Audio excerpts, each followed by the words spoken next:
Hello everyone, welcome on conceptual study point. इस video में हम करेंगे T test, Z test, F test और अनोवा टेस्ट। सभी का जो थ्योरेटिकल पोर्शन जानेंगे। कैसे ये जानेंगे कि भी कौन से टेस्ट है जो कब हमें यूज़ करना चाहिए, कौन कौन सी कंडीशंस है, कौन कौन सी अजम्पशंस हैं। ये सभी हम जो टेस्ट के अंदर बात करेंगे। न्यूमेरिकल एग्जाम्पल भी आपको समझाएंगे। टी टेस्ट सबसे पहले हम बताएंगे आपको, विलियम सिली गॉसेट ने इसको इन्वेंट किया था। ये एक पैरामीट्रिक टेस्ट है। पहला पॉइंट आप एग्जाम में ये लिखिएगा, ये पैरामीट्रिक टेस्ट है जो कि हाइपोथेसिस टेस्टिंग के लिए यूज़ किया जाता है। और ये जो टी डिस्ट्रीब्यूशन पर है जो बेस्ड है, टी डिस्ट्रीब्यूशन पर बेस्ड है। आप ये भी राइट डाउन कीजिएगा। Second point, it is used when, ये कब यूज़ किया जाएगा? जब सैंपल साइज स्मॉल होगा। Small means less than 30। Population standard deviation आपको मालूम नहीं होगी। तो ये किसके लिए यूज़ किया जाता है, मतलब ये भी तो पता होना चाहिए ना। हम इसको क्यों यूज़ कर रहे हैं? क्योंकि हम जो मीन वैल्यूज़ के बीच का डिफरेंस निकालना चाहते हैं। मीन वैल्यूज़ के डिफरेंस का तब निकालेंगे जब हमारे पास, मतलब टी टेस्ट तब अप्लीकेबल होगा जब हमारे पास सैंपल साइज स्मॉल और पॉपुलेशन की जो स्टैंडर्ड डेविएशन हमारे को नहीं मालूम होगी। ठीक है, तो अजम्पशंस क्या रहेंगी? अजम्पशंस के अंदर आप राइट डाउन कीजिएगा या समझिए अजम्पशंस कौन सी होंगी टी टेस्ट को अप्लाई करने के लिए। वो पॉपुलेशन डिस्ट्रीब्यूशन नॉर्मल होना चाहिए। सेकंड है जो हमारे पास sample are random and independent होने चाहिए। ये ऐसा नहीं होना चाहिए कि हमने एक सैंपल्स के अंदर चेंज किया और दूसरे सैंपल के अंदर ऑटोमेटिक चेंज आ गया। ऐसा बिल्कुल नहीं होना चाहिए। सैंपल साइज स्मॉल होना चाहिए। स्मॉल में फिर कह रहा हूँ आपको, लेस देन 30 होना चाहिए। सॉरी, लेस देन 30 होना चाहिए सैंपल साइज। पॉपुलेशन की जो स्टैंडर्ड डेविएशन आपको नहीं मालूम होनी चाहिए या नहीं मालूम होती, तब आप टी टेस्ट को यूज़ करेंगे। ये कुछ कंडीशंस थी। ठीक है, न्यूमेरिकल भी हम करेंगे। इससे पहले आपको हम फॉर्मूला दिखा देते हैं। तो देखिए, ये वाला फॉर्मूला ना हम यूज़ करने वाले हैं, t is equal to x1 mean minus x2 mean. जो x1 यहाँ पर है, ये बार लगा रखा है ना हमने इसके ऊपर, ये मीन है। मीन किसका है? हमारे पास जो डाटा 1 दे रखा है। ये हमने आपको जो राइट डाउन भी करके दिखा रखा है। एग्जाम के अंदर ना ऐसे ही कीजिएगा, क्योंकि ऐसा करने पर ना आपको नंबर है जो आसानी से थोड़ा सा ग्रैब करने में मदद मिल जाएगी। ठीक है, x2 है जो हमारे पास मीन वैल्यू है हमारे डाटा 2 की। s यहाँ पर स्टैंडर्ड डेविएशन, मल्टीप्लाई करेंगे n1 into n2 upon n1 plus n2 का रूट। तो ये था हमारा फॉर्मूला टी टेस्ट का। टी टेस्ट के अंदर जैसा कि हमने बताया, x1 जो बार है वो मीन वैल्यू डाटा 1 की, x2 बार मीन वैल्यू डाटा 2 की, s standard deviation, n1 number of observation data 1 और n2 number of observation data 2। अब आपको जो s वैल्यू आपको पता ही नहीं होगी। अब जो हमने डेफिनेशन के अंदर क्या समझा जाए, तो स्टैंडर्ड डेविएशन कैसे निकालेंगे? यहाँ पर हमारे पास न्यूमेरिकल में दो सैंपल होने वाले हैं। ठीक है, तो जो स्टैंडर्ड डेविएशन का फॉर्मूला रहेगा, कंप्लीट का root summation of x1 minus x1 का मीन का whole square plus x2 minus x2 का bar whole square upon n1 plus n2 minus 2। जैसा कि आपने जो जब हम सिंगल सैंपल का जो निकालते हैं मीन किसी सिंगल वैल्यू का, ऐसे ही हमने दोनों का कंबाइन कर रखा है यहाँ पर। ऐसा नहीं है कि आपकी बुक से कोई जो फॉर्मूला अलग है, दोनों का मतलब सेम ही है, बस ये थोड़ा शॉर्टकट तरीके से हमने राइट डाउन कर रखा है ताकि आपको आसानी रहे एग्ज़ाम के अंदर। ठीक है, तो चलिए अब चलते हैं न्यूमेरिकल पोर्शन पर। हम इस जो वीडियो के अंदर करने वाले हैं, ये आपको कुछ एग्ज़ाम के अंदर ना ऐसी स्टेटमेंट मिलने वाली है जहाँ पर आपको डाटा 1 गिवन होगा, डाटा 2 गिवन होगा, और हो सकता है आपको क्रिटिकल वैल्यू देकर आपको पूछ ली जाए कि 0.05 लेवल पर है जो 2.10 और 2.88 है जो 0.01 लेवल पर गिवन रहेगी आपको। तो ये हमने डाटा दे दिया। पहला स्टेप ये रहेगा, हम इसको टेबुलेशन फॉर्म के अंदर राइट डाउन करेंगे। स्टेप्स और फॉर्मूला को याद कर लीजिए, नंबर आपके बिल्कुल नहीं कटेंगे भैया। ठीक है, तो देखिए सबसे पहले ना हमने इसको अंदर नहीं, यहाँ ऐसे आप पहले ये देखिएगा, ऐसे राइट डाउन करेंगे। x1 को यहाँ राइट डाउन करेंगे, x2 को यहाँ राइट डाउन करेंगे। उससे पहले जब हमको क्रिटिकल वैल्यू दे दी गई है तो हम कुछ राइट डाउन करेंगे। वो ये रहेगा कि नल हाइपोथेसिस H0, हम नल हाइपोथेसिस क्या लिखते हैं कि वहाँ पर मीन वैल्यूज़ के अंदर कोई भी डिफरेंस नहीं रहेगा। तो there is no difference between the data 1 and data 2। हम ये कहेंगे कि यहाँ पर है जो μ1 है जो μ2 दोनों बराबर हैं। ठीक है, तो लेकिन अल्टरनेटिव हाइपोथेसिस क्या कहेगी? अल्टरनेटिव हाइपोथेसिस कहेगी कि वहाँ पर अलग अलग हैं दोनों डाटा 1 एंड डाटा 2, जो कि हम इसको ऐसे रिप्रेजेंट करेंगे राइट करके। ठीक है, तो पहला स्टेप आप समझ गए होंगे। आपने जो सबसे पहले x1 x2 को कुछ यूँ टेबुलेशन फॉर्म के अंदर राइट डाउन करना है। अभी आप डायरेक्ट फॉर्मूले पर चलिए। देखिए फॉर्मूले से आपको ना बहुत कुछ समझ आएगा। देखिए आपको फॉर्मूले को x1 का बार निकालना है, हम कह सकते हैं जो सैम्पल 1 का मेन निकालना है, सैम्पल 2 का मेन निकालना है। और मेन निकालने का फार्मूला क्या होता है आप बताइए हमें कमेंट करके। मेन निकालने का फार्मूला होता है सम ऑफ, जो हम जिस सैंपल का निकालें उसकी सारी सम, जो टर्म को सम कर देंगे और नंबर ऑफ ऑब्जर्वेशन को उससे डिवाइड कर देंगे, तो इस एक सैंपल एक डाटा का मीन निकल आएगा।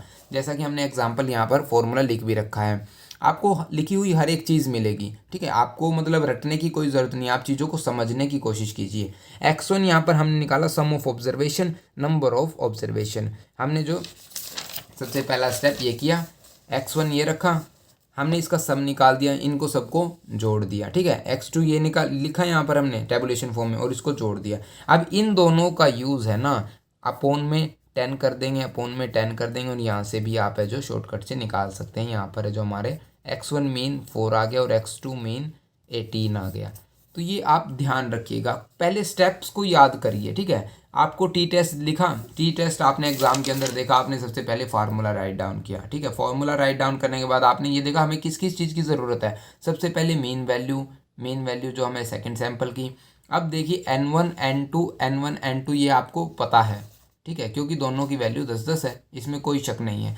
लेकिन आपको s नहीं पता भाई, स्टैंडर्ड डेविएशन आपको निकालनी पड़ेगी। फिर आप स्टैंडर्ड डेविएशन का फॉर्मूला राइट डाउन कीजिए। स्टैंडर्ड डेविएशन के फॉर्मूले के अंदर क्या है, x1 माइनस x1 मीन का whole square plus x2 minus x2 mean का होल स्क्वायर। अभी x1 और x1 मीन दोनों पता है हमें, लेकिन इनमें से माइनस करके हमें टर्म निकालनी होगी। क्या निकलेगी, तो अब हम यहाँ पर निकालेंगे x1 माइनस x1 मीन। अभी x1 क्या था हमारे पास, ये 8 है यहाँ पर, और x1 मीन क्या हमारे पास 4, जो अभी हमने यहाँ पर निकाला। ठीक है, तो 4 ऐसे ही हम इसको सोल्व करेंगे। 8 में से 4 माइनस करेंगे, 4 में से फिर 4 0, ऐसे ही आपको मतलब ये करके देखना है। क्योंकि अब हम ये करके दिखाते ना तो आप वीडियो काफ़ी लंबी हो जाती है और आप शायद बोर भी हो जाते हैं। ठीक है, तो इसलिए हमने ये करके बता दिया आपको कि भी ऐसे x1 माइनस x1 मीन करेंगे और इसके अंदर से वैल्यूज़ निकलती आ जाएंगी और आपको ये राइट डाउन करनी है। यहाँ पर इसको भी टेबुलेशन फॉर्म के अंदर राइट डाउन करना। जितना आप क्लियर और है जो मतलब साफ़ सुथरा करेंगे ना, उतना ही ये जो एग्जामिनर आपसे प्रभावित होगा, शायद आपको नंबर दे दे, या फिर हो सकता है आपके नंबर ना कटे, नंबर नहीं कटेंगे। ठीक है, अगर आप ऐसे साफ़ सुथरा तरीके से लिखेंगे। ठीक है, अब x2 माइनस x2 मीन करेंगे, x2 10 हो गया, x2 मीन हमारे पास 18 था, तो माइनस करेंगे तो -8 -3 2 3 9 12 13 1 8 3 ये आ गया। ठीक है, उसके बाद आता है हमारे पास स्केयर। हमें क्या चाहिए था फॉर्मूला के अंदर, यहाँ पर स्केयर चाहिए था, ये देखिए, और यहाँ पर है जो x2 माइनस x2 मीन का होल स्केयर चाहिए। फिर हम उसको सम कर देंगे दोनों का। अभी x1 माइनस x1 मीन का होल स्केयर मतलब यहाँ पर इस 4 का स्केयर करेंगे। 4 16 0 एज इट इज़, 2 4 3 9 2 4 3 9 2 4, ऐसे ऐसे ही यहाँ पर 8 का स्केयर 64 हो जाएगा। 3 का स्केयर है जो हमारे पास 9 और 2 का 4 3 का 9, ऐसे ही हम इसको राइट डाउन कर लेंगे। इसको टेबुलेशन फॉर्म में ही राइट डाउन करेंगे। ठीक है, उसके बाद हमारे पास मिलेगा इसका समेशन, हम इसको जोड़ देंगे। यहाँ पर इसका जोड़ करने पर हमारे पास ये दो वैल्यू आ गई 52 और 554। अब आपके पास हर वैल्यू है जो कि आपको फॉर्मूले के अंदर पुट करनी होगी। ठीक है, तो फॉर्मूले के अंदर आपने जैसे ही पुट किया, देखिए अभी यहाँ पर ये देखिए ये वैल्यूज़ होगी। हाँ, ये भी आप निकाल के दिखा सकते हैं, वो मैंने आपको समझा दिया। नोट्स आपको सभी के मिलेंगे। ठीक है, पहली बात और आखिरी बात यही रहेगी, नोट्स आपको सभी मिलेंगे, नोट्स की चिंता ना कीजिए। हैं, ठीक है, तो अब यहाँ पर आप फॉर्मूले के अंदर वैल्यू पुट करेंगे। सबसे पहले स्टैंडर्ड डेविएशन का, स्टैंडर्ड डेविएशन के अंदर हमने x1 माइनस x2, जो x1 माइनस x1 मीन की ये वैल्यू रखी यहाँ पर, x1 माइनस x1 का मीन का होल स्क्वायर 52 है, और यहाँ पर x2 माइनस x2 के मीन का होल स्क्वायर 554 है। यहाँ पर n1 की वैल्यू हो गई और यहाँ पर n2 की वैल्यू हो गई है 2 एज इट इज़। इसको सोल्व किया तो हमारे पास 5.80 आ गया। ठीक है, कहीं भी आपको कन्फ्यूज़न लग रहा हो तो आप हमें कमेंट करके पूछ सकते हैं। अब हम t के अंदर वैल्यू पुट करेंगे। t के अंदर x1 की वैल्यू आ गई, यहाँ पर ये x2 की वैल्यू आ गई, क्योंकि वो सारी वैल्यू हमने यूज़ कर ली हैं। अब नीचे स्टैंडर्ड डेविएशन की वैल्यू थी, यहाँ से उठा ली हमने, और यहाँ पर 10 × 10 100 हो गया और 10 + 10 20 हो जाएगा। अब हम इसका √5 आ जाएगा, ये 2.413 ये हमने कैलकुलेट ऑलरेडी करके रखा हुआ है, इसलिए आप चिंता करने की कोई ज़रूरत नहीं है। तो टी की वैल्यू हमारे पास आ गई यहाँ पर 5.397, टी हमारे पास आ गया 5.397, लेकिन हमारे पास जो क्रिटिकल वैल्यूज़ क्या दे रखी थी, देखिए क्रिटिकल वैल्यू थी हमारे पास यहाँ पर गिवन 0.05 लेवल पर, 2.18, 2.88, 0.01 पर। तो यहाँ हमारी जो कैलकुलेटेड वैल्यू क्या हो गई, ज़्यादा हो गई। तो हम यहाँ पर क्या लिखेंगे, कैलकुलेटेड की जो टी की जो कैलकुलेटेड वैल्यू है ग्रेटर देन टी की क्रिटिकल वैल्यू से, इसीलिए हम यहाँ पर नल हाइपोथेसिस को रिजेक्ट कर देंगे और अल्टरनेटिव हाइपोथेसिस पर काम करेंगे। ये था हमारा टी टेस्ट। और अब बात करते हैं जेड टेस्ट की। जेड टेस्ट किसने दिया था, फिशर ने दिया था। अब डेफिनेशन क्या होगी, क्या आप थ्योरेटिकल पोर्शन के अंदर राइट डाउन करेंगे कि जेड टेस्ट भी पैरामीट्रिक टेस्ट है। अभी हम इस वीडियो के अंदर सारे पैरामीट्रिक टेस्ट की जैसे कि बात कर रहे हैं, तो जेड भी एक पैरामीट्रिक टेस्ट है जो कि हाइपोथेसिस टेस्टिंग के अंदर यूज़ किया जाता है। अभी टी टेस्ट को आपने देखा कब यूज़ करते हैं, ठीक है। तो अब जेड टेस्ट कब यूज़ करेंगे, जब पॉपुलेशन का जो स्टैंडर्ड डेविएशन या हम कह सकते हैं वेरिएशन हमें नोन होगा, जब हमें दिया होगा या हमें पता होगा, और सैंपल साइज क्या होगा, लार्जर मीन्स मोर देन 30 से ज़्यादा होगा। तब हम क्या करेंगे, तब हम जेड टेस्ट का यूज़ करेंगे। हमने टी टेस्ट के अंदर देखा वहाँ पर हमें स्टैंडर्ड डेविएशन पता नहीं होता और सैंपल जो साइज़ है वो लेस देन 30 होता है। It is also use for significance difference of the mean values. काम दोनों का सेम है, क्या है, दोनों की जो दो सैंपल्स की जो मीन वैल्यूज़ के अंदर है जो डिफरेंस को चेकआउट करना, ये दोनों टेस्ट इसका काम है, ठीक है। तो जेड टेस्ट की डेफिनेशन हो गई। अब अजम्पशंस क्या रहेंगी, अजम्पशंस ये रहेंगी भाई पॉपुलेशन जो डिस्ट्रीब्यूशन नॉर्मल, सेम अजम्पशंस है दोनों की सेम, दोनों टेस्ट लगभग सेम है, लेकिन 2 पॉइंट्स इसके अंदर वेरी कर, देखिए 2 पॉइंट बिल्कुल अलग है ये वाले, ठीक है। Samples are random and independent, F test के अंदर भी यही था। सैंपल साइज इज लार्ज, लेकिन टी टेस्ट के अंदर क्या था, सैंपल साइज इज स्मॉल। मैं बार बार एफ बोल रहा हूँ, सॉरी, वो टी टेस्ट है, ठीक है। हम यहाँ पर कंपैरिजन कर रहे हैं टी और जेड की। तो टी टेस्ट के अंदर पॉपुलेशन, हमें जो पॉपुलेशन का स्टैंडर्ड डेविएशन हमें पता नहीं था, लेकिन इसके अंदर हमें स्टैंडर्ड डेविएशन है जिसकी पता होगी। तो ये थी हमारी अजम्पशंस, ये थी हमारी डेफिनेशन। ये अभी हमें पता चल गया कब हम इसका यूज़ करेंगे। एक और खासियत बात है, दोनों बिल्कुल सेम है भाई, जैसे कि हमने देखो वहाँ पर बताया नहीं था हमने, ये 1 sample Z test, 2 sample Z test. T test भी ऐसे ही है भाई, टी टेस्ट के अंदर भी 1 सैंपल टी टेस्ट होता है, 2 सैंपल टी टेस्ट होता है। अब देखिए 1 सैंपल टी टेस्ट के अंदर हम क्या करेंगे या जेड टेस्ट के अंदर हम क्या करेंगे, आप दोनों के अंदर सेम, आप एक याद कर लीजिए, बस डिफरेंस आपको ये याद करना होगा, सैंपल साइज है जो वेरी करते हैं दोनों के अंदर, और पॉपुलेशन स्टैंडर्ड डेविएशन का फ़र्क होगा, ठीक है। अभी 1 सैंपल होगा, जब हम क्या करेंगे, कंपेयर करेंगे एक सैंपल के मीन का उसकी पॉपुलेशन मीन के साथ है जो कंपेयर करेंगे, उसका formula Z is equal to X का मीन, मतलब जो सैंपल मीन है, minus mu sigma upon √n। Sigma यहाँ पर स्टैंडर्ड डेविएशन, आप एस भी नोट कर सकते हैं, अपनी सहूलियत और अपनी जो मतलब अपनी ज़रूरत के हिसाब से आप कुछ भी राइट डाउन कर सकते हैं, कोई इसमें फ़र्क नहीं है कि भी एस और सिग्मा कोई सा भी आप यूज़ कर सकते हैं जो आपको आसानी से याद हो जाए, ठीक है। 2 सैंपल जे टेस्ट के अंदर क्या करते हैं, हम सैंपल मीन टेस्ट करते हैं, जैसा कि हमने ऊपर पढ़ा था। हमने एग्जांपल भी जो टी टेस्ट के अंदर है जो 2 सैंपल वाला लिया था, ठीक है। फार्मूला हमारे पास ये रहेगा। अब इनकी टर्म्स को बता देते कैसे हम डिनोट करेंगे। वैसे तो हमने टी टेस्ट के अंदर बता दिया था इसके अंदर कि जो हमारे पास म्यू है वो क्या होगा, population mean, N sample size, S standard deviation, X sample mean, जो कि हमने देखो यहाँ पर टी टेस्ट का भी आपको लिख के दिखाया है। T test both are same, कोई भी फ़र्क नहीं है भी कि भी आप ये सोचे कि भी जेड टेस्ट और टी टेस्ट के अंदर क्या फ़र्क है। फ़र्क सिर्फ ये है, टी टेस्ट के अंदर जो सैंपल साइज़ है वो लेस देन होता है 30 से, और जो हमारे पास ये कौन सा है, जेड टेस्ट है, जेड टेस्ट है, इसके अंदर है जो मोर देन 30 होता है सैंपल साइज़। इसके अंदर है जो हमें स्टैंडर्ड डेविएशन गिवन होती है, इसके अंदर है जो हमें निकालनी होती है, या हम कह सकते हैं इसके अंदर हमें पता नहीं होता, नोट नोन, और इसके अंदर है जो हमें नोन होते हैं हम इससे।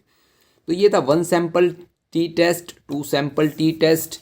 यहाँ पर हमने बात की 1 sample Z test, 2 sample Z test. Z test की डेफिनेशन कब यूज़ करेंगे, अजम्पशंस हो गई, ठीक है। लेकिन एक कन्फ्यूज़न आपने अभी तक क्वेश्चन पुट कर लेना चाहिए था, अगर आपके दिमाग में भी आया हो तो हमें ज़रूर बताइएगा, ठीक है। क्या, अभी ये देखिए, आपको जब यहाँ पर सैंपल साइज़ हमारा स्मॉल है, पॉपुलेशन की जो स्टैंडर्ड डेविएशन हमें पता नहीं, तो आपको पता चल गया भाई हमें टी टेस्ट यूज़ करना है, ठीक है।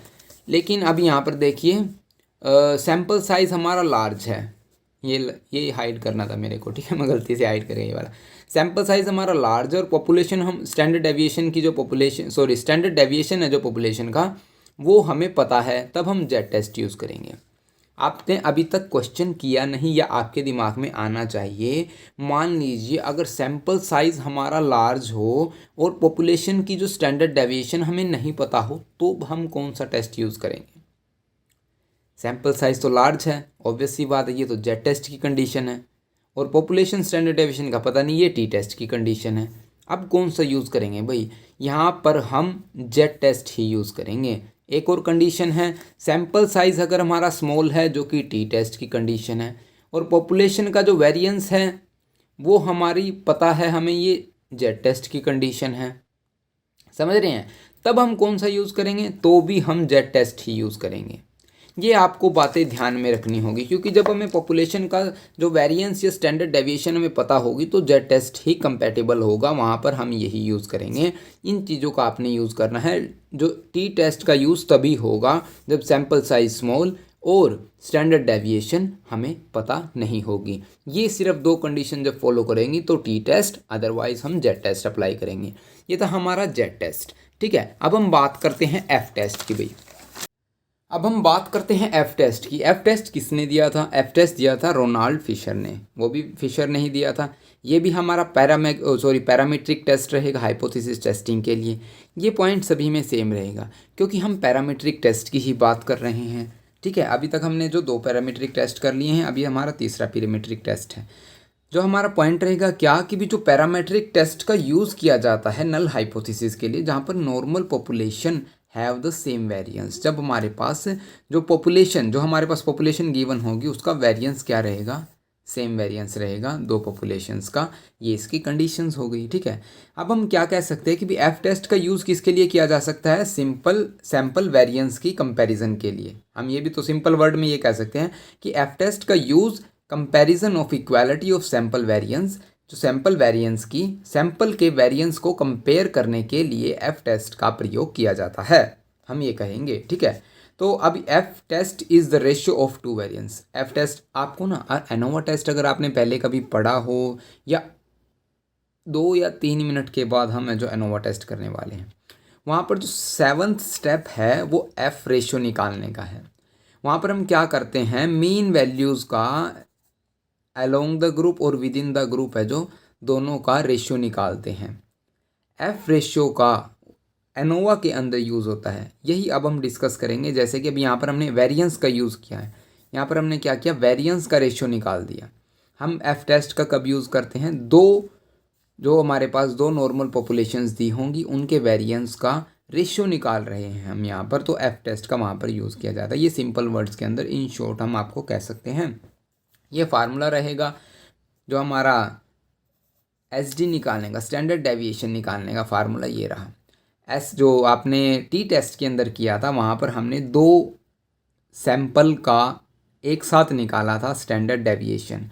आपको शायद ध्यान आ गया होगा अब वो कैसे निकाला था। वहाँ पर क्या था, n1 + n2 - 2 था।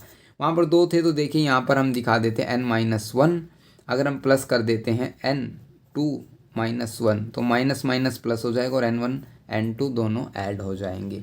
ऐसा हमने वहाँ पर जो कंबाइन कर रखा था। शायद आपको ये लगा हो पता नहीं कहाँ से फार्मूला उठा के ले आए भाई, ठीक है। तो ऐसा कुछ भी नहीं है, यहीं से ही सब कुछ है। तो एक और बात, it can be use in multiple ways. देखिए एफ टेस्ट का जो यूज़ है ना, अलग अलग तरीक़ों से कर सकते हैं। जैसा कि अभी मैंने बताया कि जो टेस्ट एफ रेशियो कब निकालेंगे हम, मीन निकालने के लिए वहाँ पर एनोवा टेस्ट के अंदर। तो ऐसे ही हम जो क्या कर सकते हैं, test the overall significance for regression model के अंदर इसका यूज़ कर सकते हैं। कंपेयर कर सकते हैं फिट्स ऑफ डिफरेंट मॉडल। हम जो अलग अलग मॉडल्स की जो वैल्यूज़ को यहाँ पर पुट करके उनको कंपेयर कर सकते हैं, और इक्वालिटी ऑफ मीन्स के अंदर भी हम जो एफ टेस्ट का यूज़ कर सकते हैं। तो यहाँ पर अलग अलग पॉइंट्स हैं जहाँ पर हम जो कैसे मतलब उसको वेरिएंस को बदल कर हम कह सकते हैं स्टैंडर्ड डेविएशंस की रेशियो को चेंज करके हम अलग अलग तरह से एफ टेस्ट को यूज़ कर सकते हैं। तो ये भी पॉइंट हो गया कि ये तो फ्लेक्सिबल है भाई, फ्लेक्सिबिलिटी है इसके अंदर।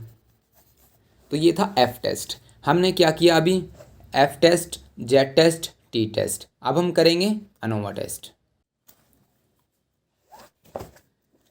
तो एनोवा टेस्ट कहाँ यूज़ होता है, किसने इसको डिस्कवर किया, क्या डेफिनेशन रहेगी, एग्जाम्पल क्या है एनोवा का, और हर बार जो एग्ज़ाम के अंदर एनोवा के ऊपर है जो क्वेश्चन तो बनता ही बनता है भाई। ठीक है, तो ये अब हम डिस्कस करने वाले हैं। देखिए एनोवा टेस्ट रोनाल्ड फिशर ने ही दिया था। ठीक है, it is a parametric test, वही हमारी सेम लाइन जो कि हमने तीनों चारों टेस्ट के अंदर है जो यूज़ की है। पैरामीट्रिक टेस्ट है हाइपोथेसिस टेस्टिंग के लिए। अब इसके अंदर जो इंपॉर्टेंट लाइन देखिए हमने ये लिख रखी है कि ये जो 2 से ज़्यादा सैंपल के लिए यूज़ किया जाता है, इसीलिए इसको टी टेस्ट और जेड टेस्ट का एक्सटेंशन पार्ट बोल दिया गया है। ठीक है, क्योंकि टी टेस्ट के अंदर क्या होता है, हमारे पास 1 सैंपल या 2 सैंपल, ये टी टेस्ट के अंदर भी होता है और जेड टेस्ट के अंदर भी होता है, ये दोनों के अंदर होता है। ठीक है, लेकिन एफ टेस्ट के अंदर हम क्या करते हैं, रेशियो निकालते हैं। यहाँ पर हम सारा कंक्लूड कर रहे हैं। ठीक है, अभी देखिए आप एक्सटेंशन क्यों बोल दिया गया, क्योंकि एनोवा के अंदर आपको हमेशा कुछ 3 स्टेटमेंट्स मिलेंगी या 3 ग्रुप मिलेंगे, ए बी सी डाटा 1 2 3 ऐसे, और 2 से ज़्यादा जब हमारे पास सैंपल हों तो हम एनोवा टेस्ट को अप्लाई करेंगे।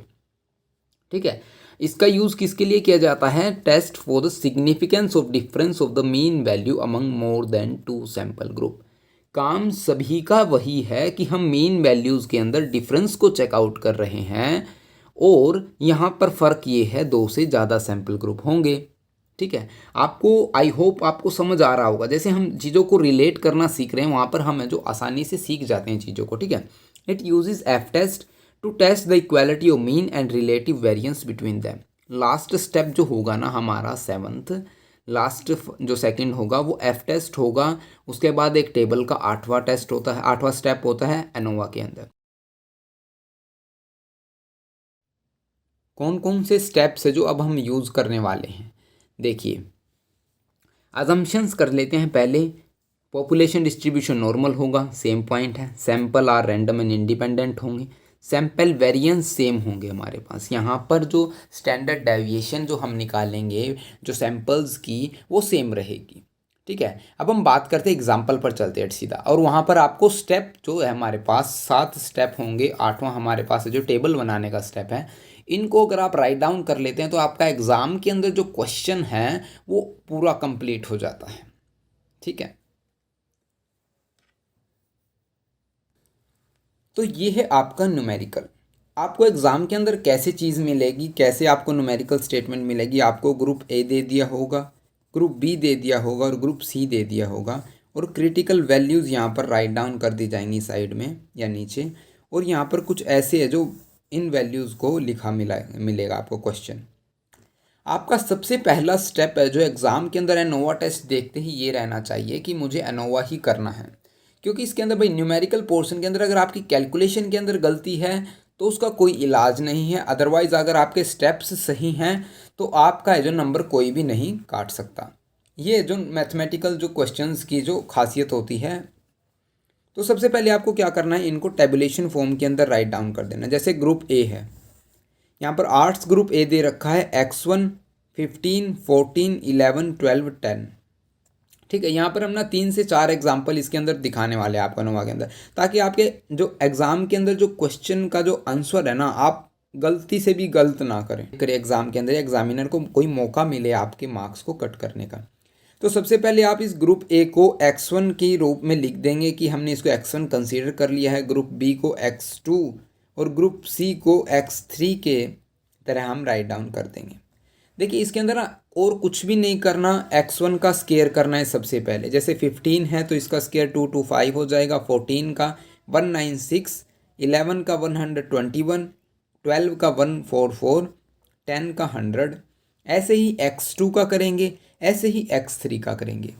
क्या करना है, पहला स्टेप है ग्रुप जो हमें कॉलम के जो रो के अंदर दे रखे हैं उनको कॉलम के अंदर राइट डाउन करेंगे, यहाँ पर x2 x3 कंसीडर करके उसका स्केयर करेंगे तीनों का, और फिर उनका सम कर देंगे।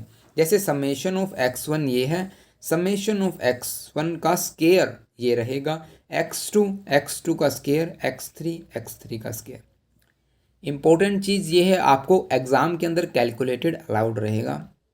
ठीक है, स्टैटिस्टिक्स के एग्ज़ाम के अंदर कैलकुलेटर है वो अलाउड होता है। अब आती है स्टेप सेकंड, जिसको हम स्टेप 1 कहेंगे, क्योंकि ये अब हो जाता है हमारा न्यूमेरिकल शुरू। देखिए, स्टेप 1 के अंदर हमें सबसे पहले करेक्शन टर्म निकालनी होगी, जिसको हम सी एक्स से डिनोट करते हैं। फार्मूला क्या रहेगा? Summation of X whole square upon capital N. N को भी यहाँ पर ओपन कर दिया जाएगा, क्योंकि यहाँ एन है जो यहाँ पर इनके नंबर्स हैं। कितने नंबर्स हैं हमारे पास यहाँ पर? 2 2 4 1 5। तो ये क्या हो जाएगा? n1, x2 के लिए n2, x3 के लिए n3। ये चीज़ें आपको ध्यान रखनी होगी, ठीक है। अभी समेशन ऑफ x क्या रहेगा हमारे का? समेशन ऑफ x भी ऐसे ही है। x को हम x1 plus x2 plus x3 ये राइट डाउन करेंगे। ये समझने की बात है। फॉर्मूला आपने लिखा समेशन ऑफ एक्स का होल स्क्वायर अपॉन एन। यहाँ पर आपने इसको ओपन किया, summation of x1 plus summation of x2 plus summation of x3 whole square upon n1 plus n2 plus n3। अगर आप कैलकुलेशन भी करना चाहें साथ के साथ कर सकते हैं। आप वीडियो पॉज करके आप जो कैलकुलेशन कीजिए, ताकि आपकी प्रैक्टिस हो जाए। अदरवाइज़ हम प्रैक्टिस करवा रहे हैं, 4 न्यूमेरिकल कम से कम करवाएंगे, ताकि आपका क्वेश्चन ना गलत हो, ठीक है। यहाँ पर देखिए, समेशन ऑफ x1 हमने लिखा 62, summation of x2 60, summation of x3 61। इनको सम करके इनका स्क्वायर करना है, फिर डिवाइड करना है। यहाँ पर हमारी सी एक्स की वैल्यू आ जाएगी। अभी सी एक्स की वैल्यू का यूज़ कहाँ है भाई? स्टेप सेकंड के अंदर, जब हम सम ऑफ स्क्वायर ऑफ टोटल निकालेंगे। Sum of square of total, इसका फार्मूला स्टेप सेकंड है। सम ऑफ स्क्वायर ऑफ टोटल का मीन्स हो गया, हम है जो इनके स्केयर का टोटल निकाल रहे हैं। अब स्केयर का टोटल निकाल रहे हैं, तो यहाँ पर समेशन एक्स का स्केयर लिख दिया है हमने यहाँ पर। और देखिए यहाँ पर आप, और समेशन ऑफ एक्स का स्केयर करने के बाद हमने इसको एक्स को फिर ओपन किया, x1 का स्केयर, x2 का स्केयर, x3 का square minus C of X. ये होगी करेक्शन टर्म। ऐसे ही वैल्यू पुट कर देंगे यहाँ पर 786। x1 के स्केयर की वैल्यू, x2 के स्केयर की वैल्यू हो जाएगी 730, x3 के स्केयर की वैल्यू हो जाएगी 765। देखिए, हमने जैसे ही वैल्यूज़ को पुट किया 786, 730, 765 और यहाँ पर सी एक्स को माइनस कर दिया, तब हमारे पास है जो आ जाता है यहाँ पर 2281। और ये हमारा SST आ जाएगा। कैलकुलेशन आप खुद कीजिएगा, वीडियो को रोक लीजिए, ऐसी कोई बात नहीं है, ठीक है। स्टेप थर्ड की बात करते हैं। Sum of square of total निकाला अब हम निकालेंगे sum of square among the group. अब एक ग्रुप के अंदर सम ऑफ स्क्वायर निकालें कुछ ऐसे। अब ऐसे सम निकाल रहे हैं हम, उनका स्क्वायर निकाल रहे हैं, तो क्या करेंगे? समेशन ऑफ एक्स के होल स्क्वायर कैपिटल एन से डिवाइड कर दिया जाएगा माइनस ऑफ करेक्शन टर्म। समझ रहे हैं? फॉर्मूला लिख लीजिए भैया, फॉर्मूला लिख लिया, और फॉर्मूले को अगर आपके अंदर सारी वैल्यूज़ आपको पता हैं तो गलती नहीं होगी, ठीक है। रिसेंटली ये जो एनोवा का क्वेश्चन आया था, बच्चों ने किया भी था, क्योंकि हमने एक वीडियो अपलोड की थी, तब हमने सिर्फ जो इसके अंदर एग्जाम्पल्स नहीं बताए थे, हमने सिर्फ फार्मूलाज बताए थे। फार्मूलाज बताने में क्या होता है भाई, जब हम आप एग्ज़ाम के अंदर एक्चुअली में जब आप रियल लाइफ के अंदर आप है जो उनको अप्लाई करते हैं, आपको खुद पर क्या होने लग जाता है? डाउट होने लग जाता है, शायद गलत ना हो कभी भाई, ठीक है। उससे डर के आप इनको अटैम्प्ट ही नहीं करते। न्यूमेरिकल पोर्शन अटैम्प्ट किया करो भाई। स्टैटिस्टिक्स में पास होने का, अच्छे मार्क्स लेके आने का एक ही तरीका है, न्यूमेरिकल पोर्शन अटैम्प्ट करो। और अटैम्प्ट करने के लिए अगर आपको नहीं आता, अगर आप साल भर नहीं पढ़े हैं, तो भी आप पढ़ लीजिए भाई, आसानी से पास हो जाएंगे। यहाँ पर समेशन ऑफ एक्स को फिर हम ओपन कर लेंगे, n1 को ओपन कर लेंगे, n2 n3, ये n की वैल्यू हो गई। समेशन ऑफ एक्स सिमिलरली हम वैल्यूज़ को पुट करेंगे, हो गया। उसके बाद हम वैल्यूज़ पुट कर देंगे 62, 60 और 61। जैसा कि x1, देखो यहाँ पर ना एक जो बच्चे मिस्टेक करते हैं वो कहाँ करते हैं, हमने यहाँ पर लिखा summation of X whole square. यहाँ पर शायद आप स्केयर करना भूल जाए मान लीजिए, तो आप यहाँ पर गलत कर सकते हैं, ठीक है। या फिर आपने जब यहाँ पर समेशन ऑफ x1 का होल स्क्वायर देखा और आपने यहाँ पर क्या कर दिया, समेशन ऑफ x1 का स्क्वायर की वैल्यू पुट कर दी। सबसे ज़्यादा हमने नोट किया है, जब कमेंट सेक्शंस में कमेंट आते हैं, कमेंट्स क्या आ रहे थे भाई पिछली वीडियोज़ में, ये जो यहाँ पर इस पोर्शन में जब तक आप एग्जाम्पल की ट्राई नहीं करेंगे या कोशिश नहीं करेंगे, तब तक आप यहाँ पर ये वाली वैल्यू पुट कर देते हैं गलती से। वहाँ पर गलती से ही क्वेश्चन आपका गलत हो जाता है, ठीक है। तो जानबूझकर कोई नहीं करता। ये आप ध्यान रखिएगा कि x1 की वैल्यू पुट करनी है, ना कि x1 के स्क्वायर की। x1 की वैल्यू पुट करके उसका स्केयर करना है, जैसे 62 का स्केयर करना है, 60 का स्केयर करना है, ऐसे वैल्यूज़ को पुट करके फिर आपको है जो ऐसा कुछ डिवाइड करना है और फिर आपकी वैल्यू आ जाएगी S S A, sum of square among the group. ठीक है। स्टेप 4 जो आता है हमारे पास, sum of square within the group. अब हम ग्रुप के अंदर करेंगे। देखिए वो अमंग द ग्रुप था, अब ये विद इन द ग्रुप है। आसान है, आपने एस एस से निकाला sum of square among the group, और आपने क्या निकाला, सम ऑफ स्केयर टोटल, जो आपने पहले निकाला था यहाँ पर सम ऑफ स्केयर ऑफ टोटल। ठीक है, एस एस से एस एस टी। अब हम क्या करेंगे, एस एस टी में से एस एस से माइनस कर देंगे, मतलब सम ऑफ स्केयर टोटल में से sum of square among the group को माइनस कर देंगे। ये विद इन द ग्रुप आ जाएगा 48.40.40। ये हमारी वैल्यूज़। फार्मूला याद कर लीजिए भाई, हम बार बार कह रहे हैं आपको फार्मूला, अगर आपका गलत हो गया तो गड़बड़। फिफ्थ स्टेप देखिए, अब हमने क्या निकाल दिया, within the group, among the group, sum of square total निकाल दिया। फिफ्थ स्टेप है हमारा मीन वैल्यू निकालना। भाई देखिए मीन वैल्यू, अब हम सेवन्थ स्टेप हमने क्या बताया था, mean value among the group upon mean value with in the group का रेशियो, एफ रेशियो निकालेंगे। सातवां स्टेप होगा हमारा। पहले मैं आपको दिखा दूं, ये रहा जो कि हमने एफ टेस्ट के अंदर पढ़ा था। सारी चीज़ें कंक्लूड हो रही हैं, एक दूसरे से रिलेट कर रहे हैं हम सभी चीज़ें। ठीक है, तो यहाँ पर मीन ऑफ एस एस से निकालने के लिए हमने क्या करना पड़ेगा, यहाँ पर mean sum of among the group का फार्मूला है S S A upon degree of freedom. Degree of freedom यहाँ पर कितने नंबर ऑफ ग्रुप्स हैं, यहाँ पर के क्या रहेगा हमारा, number of groups. Number of groups हमारे 3 हैं, 3 में से 1 को सब्ट्रैक्ट कर देंगे और 2 आ जाएगा। यहाँ पर हर न्यूमेरिकल, हर example ANOVA, one way ANOVA के अंदर हम ऐसे ही करेंगे। ठीक है, तो ये था हमारा S S C divide by k-1, और ये हमारी वैल्यू निकल जाएगी mean of sum of among the group. ठीक है, अभी 6 स्टेप कौन सा आ गया, mean sum of square within the group. Within the group का निकालेंगे। अब यहाँ पर डिग्री ऑफ फ्रीडम क्या रहेगा, n-k। अगर आपने स्टैटिस्टिक्स की बुक को ओपन किया है तो आपको इन चीज़ों का पता होगा, अदरवाइज आप यहाँ पर फॉर्मूले का रट्टा लगाए भाई। ठीक है, ठीक है, आप यहाँ पर फॉर्मूले का रट्टा लगाएं, क्योंकि आपको एकदम सारी चीज़ें समझ तो आने से रही। ठीक है, या तो आप ऊपर से नहीं उतरे भाई, हाँ आपने यूँ किया और ऐसे आपने सब कुछ ग्रहण कर लिया, तो इसलिए आपको डिग्री ऑफ फ्रीडम यहाँ पर क्या लिखेंगे, n-k। यहाँ पर n हमारी क्या है, total number, n1 plus n2 plus n3, जो कि हमने यहाँ पर 5, 5 और 5 आपको ही पता है 15 हो गया। ये हमारी वैल्यू आ जाएगी mean of sum of square within the group. अब जो आता है हमारा last step, F ratio. F ratio कैसे निकलती है भाई, एफ रेशियो जैसे कि हमने बताया, रेशियो का नाम ही रेशियो है, तो भाई मीन ऑफ एस एस से mean of S S W की रेशियो कर देंगे। यहाँ पर हमारी ये वैल्यू आ जाएगी एफ रेशियो, और एफ रेशियो को हम कंपेयर करेंगे जो हमारी क्रिटिकल वैल्यू दे रखी होगी। ठीक है, जो सम न्यूमेरिकल के अंदर ही क्रिटिकल वैल्यू दे दी जाती है। ठीक है, वहाँ पर आप ये कहेंगे कि भी एफ कैलकुलेटेड वैल्यू है जो हमारी क्या है, टेबल आप बना दीजिए, मार्क्स बिल्कुल पूरे भाई, समझिए बिल्कुल कंप्लीट। जब आप टेबल पर पहुँचे कि among the group, within the group, आपने डिग्री ऑफ फ्रीडम ये कंसिडर किया, ये हमारा एस एस रहा है, ये हमारा एम एस एस रहा है, ये एफ रेशियो रही है। मतलब ये आंसर ही तो है भाई, कभी आप एस एस और एम एस एस देख के घबरा जाए, ये सिर्फ यही आंसर है जो हमने पीछे से हम निकाल रहे हैं। ठीक है, अभी देखिए भाई सम ऑफ स्केयर यहाँ पर हमने लिख दिया है, मीन लिख दिया है। यहाँ पर देखिए फ्रॉम एफ टेबल, जो आपको एफ टेबल अगर आपने कभी देखी होगी तो डिग्री ऑफ फ्रीडम जो क्रिटिकल वैल्यू दी होगी उसके हिसाब से डिग्री ऑफ फ्रीडम 2 और 12 0.5 लेवल पर एफ की वैल्यू 3.59 आती है अकॉर्डिंग टू एफ टेबल के अकॉर्डिंग। लेकिन हमारी जो कैलकुलेटेड वैल्यू कितनी आई है, 0.05 आई है, जो कि काफ़ी कम है। इसीलिए एफ इज़ नॉट सिग्निफिकेंट, दस नल हाइपोथेसिस को एक्सेप्ट कर लिया जाएगा। नल हाइपोथेसिस क्या आएगी कि यहाँ पर कोई भी डिफरेंस नहीं है, यही तो है नल हाइपोथेसिस। तो ये था हमारा एक न्यूमेरिकल। अब हम बात करते हैं दूसरे न्यूमेरिकल की। अगर आपको समझ में आ रहा है, अगर आप यहाँ तक पहुँच गए हैं तो आप वीडियो को लाइक कर सकते हैं। ठीक है, आप हमें अप्रिशिएट कर सकते हैं ताकि हम आपको फर्दर अब वीडियोस बनाकर देते रहें।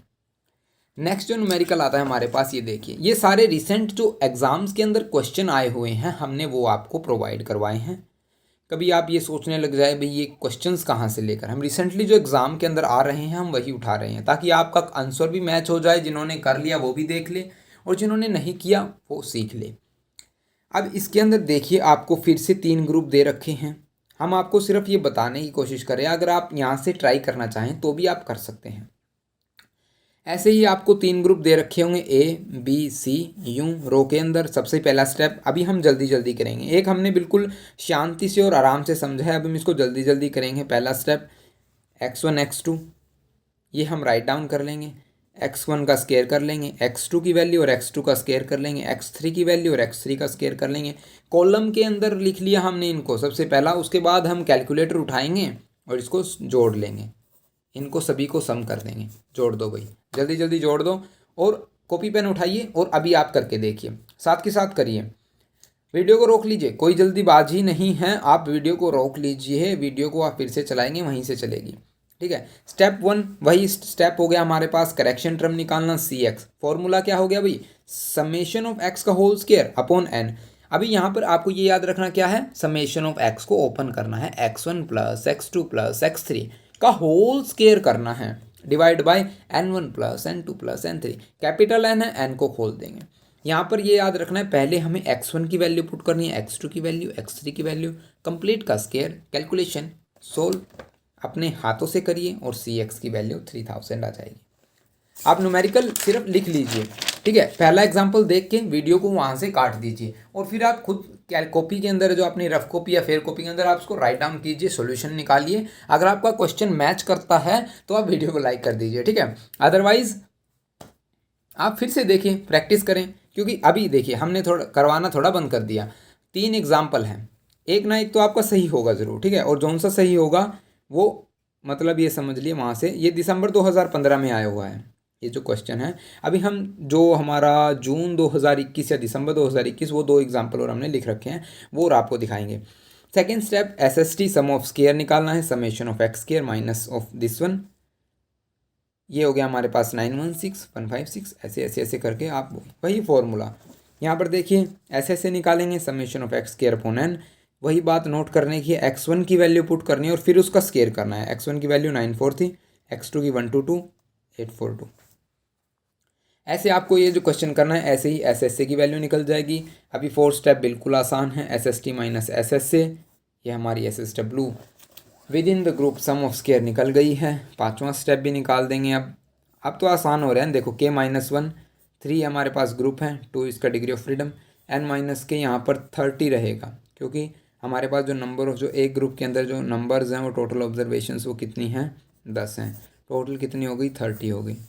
तो ये ऐसे एफ रेशियो निकाल दी 6.38। अब ये देखेंगे यहाँ पर जो एफ रेशियो की जो कैलकुलेटेड वैल्यू है FC 6.38 है, और हमारे पास जो क्रिटिकल वैल्यू दी होगी 2 डिग्री ऑफ फ्रीडम पर, इस पर 2 पर, एफ टेबल के अकॉर्डिंग 2 पर और हमारी यहाँ पर 27 पर, वो कितनी है, तब हम ये बताएंगे कि भी नल हाइपोथेसिस एक्सेप्ट होगी या रिजेक्ट होगी। ठीक है, ऐसे आपको करना है। नेक्स्ट जो एग्जांपल आता है वो हमारा जून 2021 का है, जिसके अंदर आपको कैलकुलेटेड वैल्यू दे रखी है, सॉरी क्रिटिकल वैल्यू 3.35 दे रखी है 0.05 पर, 5.49 दे रखी है 0.01 पर।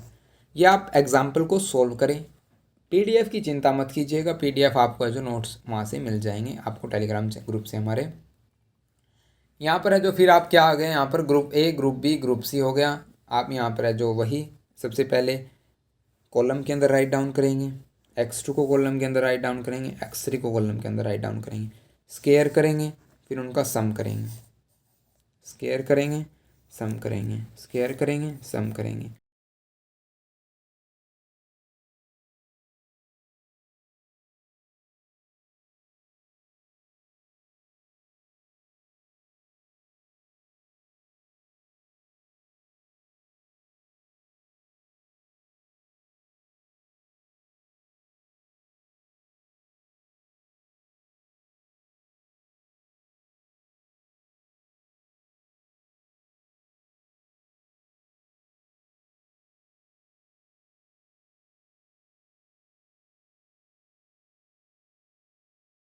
ऐसे वही करेक्शन टर्म का फॉर्मूला यहाँ पर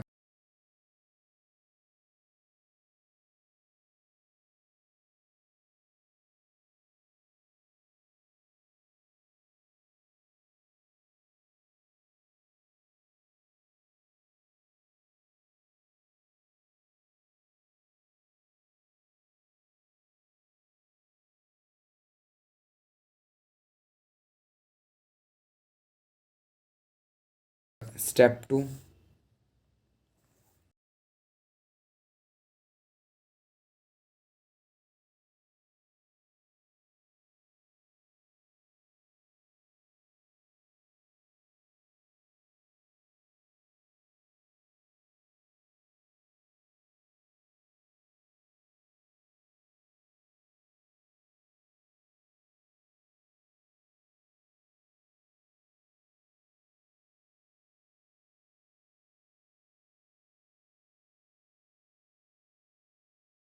स्टेप 3 कर देंगे, स्टेप 4 करेंगे।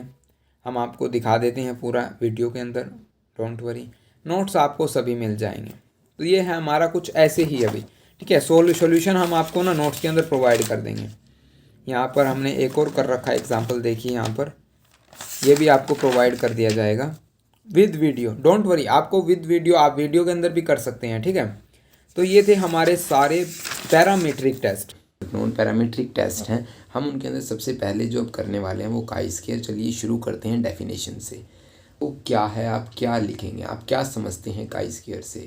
काई स्क्वायर एक, सबसे पहले हमने आपको बताया कि ये नॉन पैरामीट्रिक टेस्ट है, हाइपोथेसिस टेस्टिंग के लिए यूज़ किया जाता है। तो आपने डेफिनेशन के अंदर भी यही लिखना है कि it is a non parametric test of hypothesis testing, या फिर आप कह सकते हैं एक स्टैटिस्टिकल प्रोसीजर है जो कि डिटरमाइन करेगा डिफरेंस बिटवीन ऑब्जर्व्ड और expected data. Means observe data और एक्सपेक्टेड डाटा के दोनों के बीच के डिफरेंस को फाइंड आउट करता है। ये आप इसकी डेफिनेशन के अंदर राइट डाउन कर सकते हैं। सेकंड पॉइंट आता है, हम इसका यूज़ है जो क्यों करते हैं, ठीक है। क्यों करते हैं भाई? क्योंकि ये हमारी ना मदद करता है फाइंड आउट करने के लिए क्या जो डिफरेंस निकाला है हमने, या जो जो डिफरेंस है दो कैटेगरियल वेरिएबल्स के अंदर, वो बाय द डिफ़ॉल्ट चांस के थ्रू है, बाय ड्यू टू चांस, और ए रिलेशनशिप बिटवीन देम, या फिर उनके बीच में कोई हकीकत में ही कोई रिलेशनशिप एग्जिस्ट करती है, कोई लिंक है उनके बीच में, ठीक है। वो कहते हैं ना दया कुछ तो गड़बड़ है, वो हकीकत में ही कुछ गड़बड़ होती है, या फिर आपने वैसे ही आपको ही महसूस हो रहा है। तो हम जब दो जो ऑब्जर्व वैल्यू और एक्सपेक्टेड वैल्यू के बीच में डिफरेंस निकालते हैं तो वहाँ पर हमें वैल्यूज़ का पता चलता है, जो क्या जो हमारे कैटेगरियल वेरिएबल्स हैं उनके बीच में क्या रिलेशनशिप एग्जिस्ट करती है। तो ये था, ठीक है। उसके बाद हम बात करते हैं फॉर्मूला की। देखिए फॉर्मूला से पहले एक पॉइंट और आता है यहाँ पर कि जो it is used as a test of goodness of fit और as a test of independence of two variable. यहाँ पर गुडनेस बताया गया। गुडनेस क्यों बताया गया? क्योंकि देखिए गुडनेस के अंदर क्या बताया गया, जब हम दो ऑब्जर्व्ड और एक्सपेक्टेड वैल्यू के बीच में हम जो वैल्यूज़ को हम जो डिफरेंस निकाल रहे हैं, क्या वो हमें सही इंडिकेट कर रहा है? आपको डिफरेंस बताना पड़ेगा कि आपको वो सही इंडिकेट कर रहा है कि जो हमारी वैल्यूज़ है, मान लीजिए ज़्यादा आई है, प्लस में है, तो हम क्या कहेंगे, दोनों के बीच का डिफरेंस ज़्यादा है, तो काई स्क्वायर की वैल्यू है जो वो ज़्यादा रहेगी, ठीक है। अगर डिफरेंस है जो उनके बीच में कम है, बिल्कुल लो है, तो हम बिल्कुल लिटल है, तो हम कहेंगे काई स्क्वायर वैल्यू है जो बहुत ही कम है। या फिर डिफरेंस नहीं है तो हम कहेंगे कि जो गुडनेस ऑफ फिट वहाँ पर है, जो डिफरेंस ही नहीं है, तो काई स्क्वायर वैल्यू की वैल्यू जो जीरो हो जाएगी, काई स्क्वायर की वैल्यू जीरो हो जाएगी। इंडिपेंडेंस की बात करते हैं तो इंडिपेंडेंस देखिए, it examine whether the two sets of variable are likely to be related with each other. क्या दो जो हम वेरिएबल्स यूज़ कर रहे हैं, क्या वो जो एक दूसरे से रिलेट करते हैं या नहीं करते, ये इंडिपेंडेंस बताएगा। जैसे कि हमने मूवी जो एक थिएटर के अंदर है, जो हमने क्या देखा कि हमारे पास एक जो मूवीज़ की लिस्ट है या मूवी जॉनर है हमारे पास, जो कि कंसीडर हमने कर लिया पहला वेरिएबल, और दूसरा वेरिएबल क्या कंसीडर किया है कि जो लोग वहाँ पर जो स्नैक्स लेकर आ रहे हैं। अभी आपको ये बताना होगा कि यह इंडिपेंडेंट हैं, जो वेरिएबल्स हमने कंसीडर किए या इंडिपेंडेंट हैं, क्या एक दूसरे को अफेक्ट करते हैं। उसी हिसाब से हमारी नल हाइपोथेसिस एक्सेप्ट और रिजेक्ट होगी। जैसे कि मान लीजिए अभी आपने कहा, अब ये आप हमें कमेंट करके बताएंगे और मैं वैसे आपको बता रहा हूँ कि जो मूवी की जो लिस्ट के या फिर मूवी का जो कोई नाम है, या फिर कुछ भी आप थिएटर के अंदर कोई भी मूवी देखने गए हैं, तब क्या आपकी जो नंबर ऑफ़ सीट्स मान लीजिए 100 है, तो वहाँ पर क्या स्नैक्स की जो सेल्स पर अफेक्ट पड़ेगा? बताइए आप हमें कमेंट करके तब तक बताइएगा। हम आपको इसका आंसर नेक्स्ट वीडियो में देंगे जब आप हमसे पूछेंगे, ठीक है। तो इसके बाद हम जो हमारा आते हैं फॉर्मूला पर। अब तक आपने जो यहाँ पर क्वेश्चन पुट आउट कर लेना चाहिए था जब हमने डेफिनेशन के अंदर ऑब्जर्व्ड वैल्यू और एक्सपेक्टेड वैल्यू की बात की थी कि ऑब्जर्व्ड वैल्यू या ऑब्जर्व डाटा क्या है सर और एक्सपेक्टेड डाटा क्या है। तो ये आप फार्मूले से देखिएगा, फॉर्मूला क्या है, बिल्कुल सिंपल है। एक्स स्क्वायर मतलब हम यहाँ पर इसको काई स्क्वायर बोलते हैं, यहाँ पर सी को लिखा गया है। सी क्या है यहाँ पर, डिग्री ऑफ फ्रीडम, ठीक है। और फॉर्मूला क्या रहेगा, समेशन, ज़ीरो नहीं है यहाँ पर, ये ओ है जिसको हम ऑब्जर्व्ड वैल्यू कहते हैं, माइनस एक्सपेक्टेड वैल्यू को डिनोट किया गया ई से, उसका स्केयर अपॉन डिवाइड जिसको हम कहेंगे, और ई एक्सपेक्टेड वैल्यू से डिवाइड कर देंगे। ये बिल्कुल सिंपल फॉर्मूला है हमारा काई स्केयर निकालने का, ठीक है। अभी आपको ये टर्म समझिए कौन कौन सी क्या क्या है और कैसे कैसे हमने इनको निकालना है। सबसे पहले सी, डिग्री ऑफ फ्रीडम। काई स्केयर के अंदर डिग्री ऑफ फ्रीडम कैसे निकालना है भाई, हम कहेंगे रो -1 मल्टीप्लाई कॉलम -1, ये है डिग्री ऑफ फ्रीडम। अब हम जिस न्यूमेरिकल के अंदर जाएंगे वहाँ पर आपको डिग्री ऑफ फ्रीडम भी देखने को मिलेगा, क्योंकि न्यूमेरिकल पोर्शन करना बहुत ज़रूरी है। एग्ज़ाम के अंदर न्यूमेरिकल पोर्शन आ जाता है तो आप वहाँ पर है जो न्यूमेरिकल कीजिएगा, एग्ज़ाम के अंदर जो मार्क्स नहीं कटेंगे आपके, अगर आपका आंसर ठीक रहेगा तो। ओ यहाँ पर ऑब्जर्व्ड वैल्यू है, ई यहाँ पर एक्सपेक्टेड वैल्यू है, जो हमने डेफिनेशन के अंदर टर्म यूज़ की थी। ऑब्जर्व्ड और एक्सपेक्टेड वैल्यू का डिफरेंस निकालना है, काई स्क्वायर की वैल्यू है, यही इसका फॉर्मूला, यही इसकी डेफिनेशन, यही इसकी अजम्पशंस जो भी हैं, सब कुछ यही है। आप सिर्फ फॉर्मूले पर फोकस कीजिए, सब कुछ आपको आ जाएगा। अभी ऑब्जर्व्ड वैल्यू क्या है, आपने अभी तक नहीं पूछा हमसे। तो ऑब्जर्व वैल्यू क्या है भाई, दोज जो कि आप खुद गैदर करेंगे। इट मीन्स जो आपको जो एग्ज़ाम के अंदर गिवन होगी वो ऑब्जर्व्ड वैल्यू होगी, जिसको आप ऑब्जर्व कर सकते हैं। एक्सपेक्टेड वैल्यू क्या होगी, आप उसको निकालेंगे। Expected value are the frequencies expected based on null hypothesis के ऊपर आधारित होती है। तो ऐसे ही अब हम एक्सपेक्टेड वैल्यू का फॉर्मूला क्या रहेगा, ये अब हम चलेंगे न्यूमेरिकल पोर्शन पर। तो अब चलिए बात कर लेते हैं काई स्क्वायर की। ये हमारी स्टेटमेंट रहेगी, स्टेटमेंट हम राइट डाउन कर देते हैं। Male female agree undecided decided और जो भी हमारा है जो डिसएग्री रहेगा, ठीक है। यहाँ पर हमने टोटल इसलिए कर दिया क्योंकि इसके मदद से ही हम यहाँ पर है जो observed value sorry expected value को फाइंड आउट करेंगे। देखिए यहाँ पर मैंने ना ऑब्जर्व्ड वैल्यू बिल्कुल गोल सर्कल में लिख रखी है, ऑब्जर्व्ड वैल्यू है ये, ठीक है। फॉर्मूला कौन सा यूज़ करेंगे, देखिए फॉर्मूला कौन सा यूज़ करेंगे, जो हमने पीछे बताया आपको, एक्स स्क्वायर काई स्क्वायर जिसको बोलेंगे समेशन ओ माइनस ई का whole square divided by expected value. Observed value बता दी है, एक्सपेक्टेड वैल्यू बता दी है, तो एक्सपेक्टेड वैल्यू कैसे निकालेंगे, हम इसकी भी एक टेबल बनाएंगे। देखिए टेबल को हमने कुछ इस तरह बनाया है, हमने ऐसे ही male female agree undecided disagree लिख दिया है। A1 A2 A3 B1 B2 B3 इनको कंसीडर कर लिया है। अब हम निकालेंगे expected value of A1। Expected value क्या है भाई, एक्सपेक्टेड वैल्यू ये है, देखिए A1 की वैल्यू, जब हम इस रो के टोटल को मल्टीप्लाई करेंगे उस कॉलम के टोटल के साथ और डिवाइड करेंगे इस नंबर ऑफ ऑब्जर्वेशन से, डिवाइड बाय 75, ऐसे हम निकालेंगे। ये हो गया हमारा A1। अब हम 13 की बात करते हैं। 13 के सामने जो 34 है और 13 के सामने 25 है नीचे, तो यहाँ पर ये हो गया हमारा A2, इसको डिवाइड करेंगे 75 के साथ। A3 क्या रहेगा, 11 मल्टीप्लाई सॉरी 11 नहीं, 11 के सामने 34 है, 11 के नीचे 25 है, दोनों को मल्टीप्लाई करेंगे, डिवाइड करेंगे 75 से। अभी B2 की बारी, B1 की बारी आ जाती है। B1 के अंदर क्या है, 41 है इसके सामने और यहाँ पर 25 है, तो 41 multiply by 25 is divide by 75, ये हमारा हो गया B2।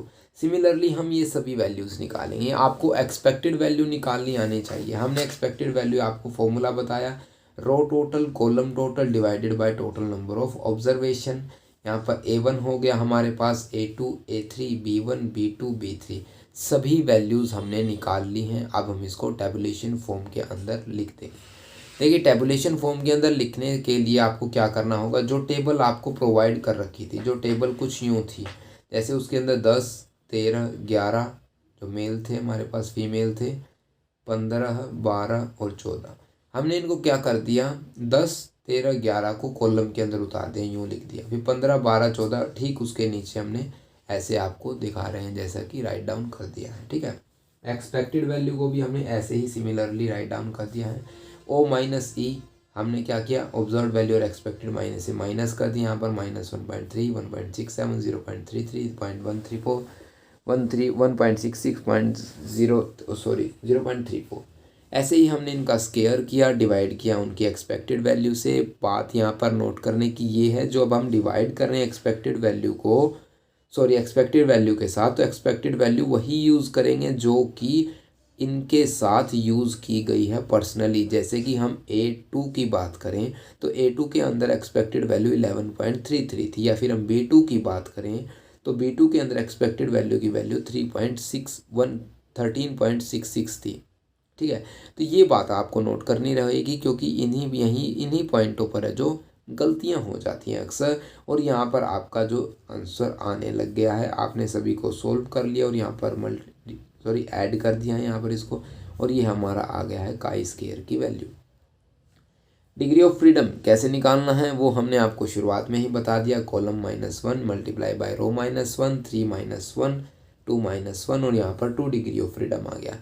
जैसा कि अब हम डिग्री ऑफ फ्रीडम निकालने के बाद क्या होता है, हमारे पास है जो आ जाता है टेबल। क्या आपको टेबल पढ़ना आता है? तो देखिए, critical value of the chi square distribution with D degree of freedom, यहाँ पर हमारे पास पूरी की पूरी टेबल है।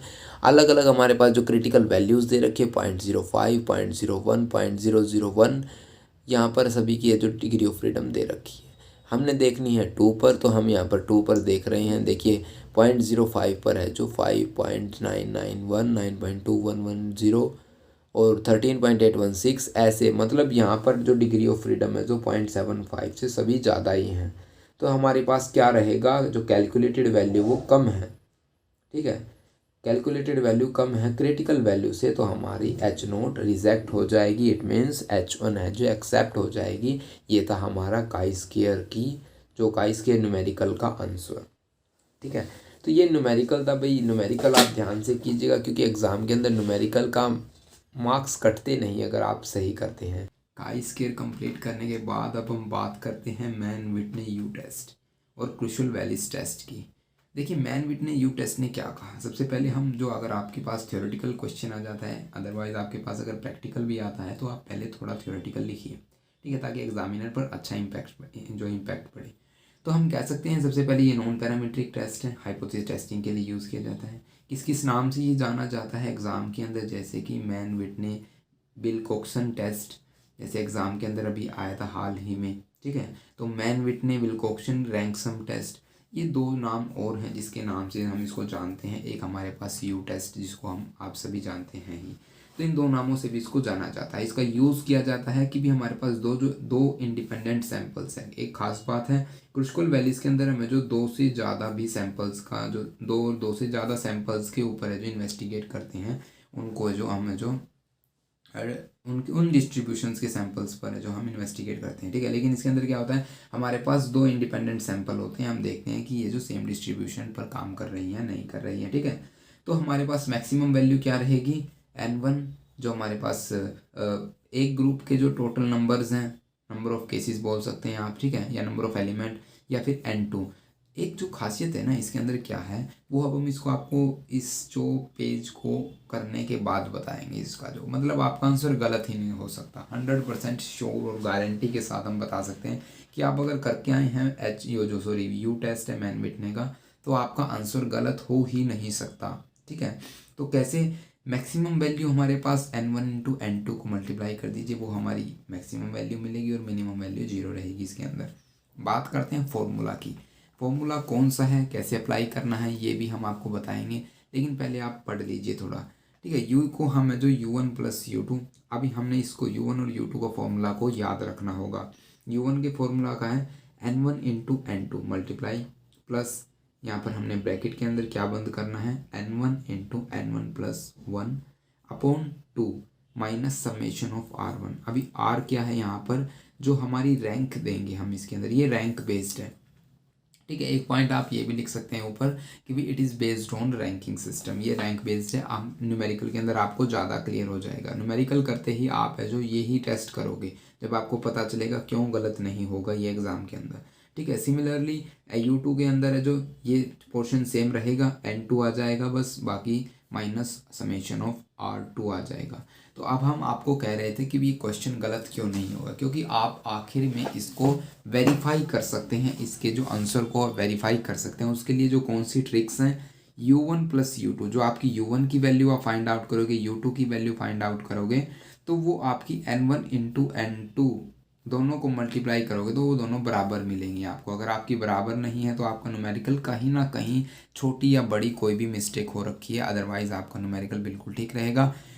सेकंड जो जहाँ से आप वेरीफाई कर सकते हैं वो कौन सी जगह है, R1, जो समेशन ऑफ R1 निकलेगा हमारा, समेशन ऑफ R2 निकलेगा, उन दोनों का ऐड कर दीजिए और n की जो वैल्यू होगी, यहाँ पर n की वैल्यू डिफरेंट होगी, क्या होगी वो हम आपको न्यूमेरिकल पोर्शन के अंदर बताएंगे। तब तक आप वीडियो को लगातार देखिए, ठीक है।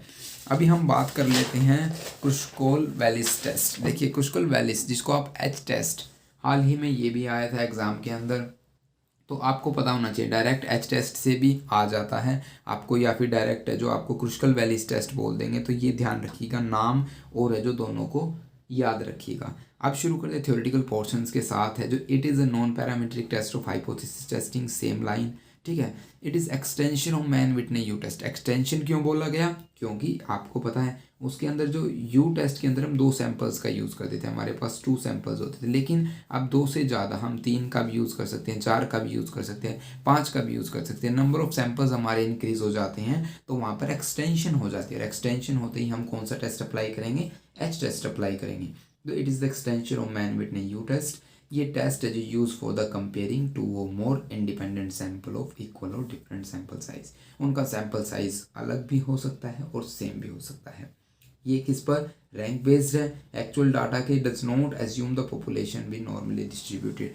आप फॉर्मूला याद रखिए, हर न्यूमेरिकल के अंदर फॉर्मूला इंपॉर्टेंट है। अगर आप फॉर्मूला भी लिख देंगे तो आपका 1 या 2 नंबर तो आपको मिल ही जाएंगे। फॉर्मूला क्या रहेगा इसके अंदर, H टेस्ट के अंदर, H is equal to 12 upon capital N bracket N+1।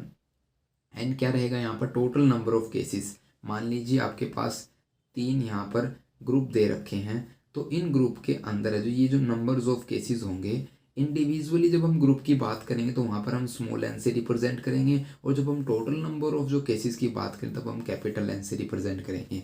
I hope आपको समझ में आ गया होगा। समेशन R क्या है यहाँ पर, R। एक और इम्पोर्टेंट चीज़ क्या है, यहाँ पर हम एंटायर डाटा के अंदर, उस जो पहले यू टेस्ट के अंदर भी हम एंटायर डाटा में ही रैंकिंग करते हैं और इसके अंदर भी एंटायर डाटा के अंदर ही रैंकिंग करेंगे।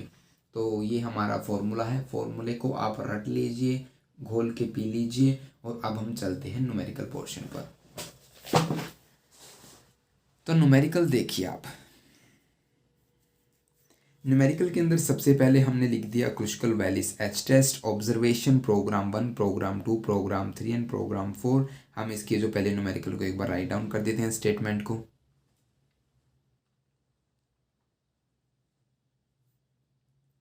स्टेटमेंट को राइट डाउन करने के बाद हमने जो स्टेप 1 पर लिखा है राइट द हाइपोथेसिस स्टेटमेंट, आप हाइपोथेसिस स्टेटमेंट लिखिएगा। ये मैं इसलिए छोड़ रहा हूँ क्योंकि आप वीडियोस को कंप्लीट नहीं देखते, तो आप हमें कमेंट करके बताइएगा यहाँ पर हाइपोथेसिस स्टेटमेंट क्या होगी, ठीक है।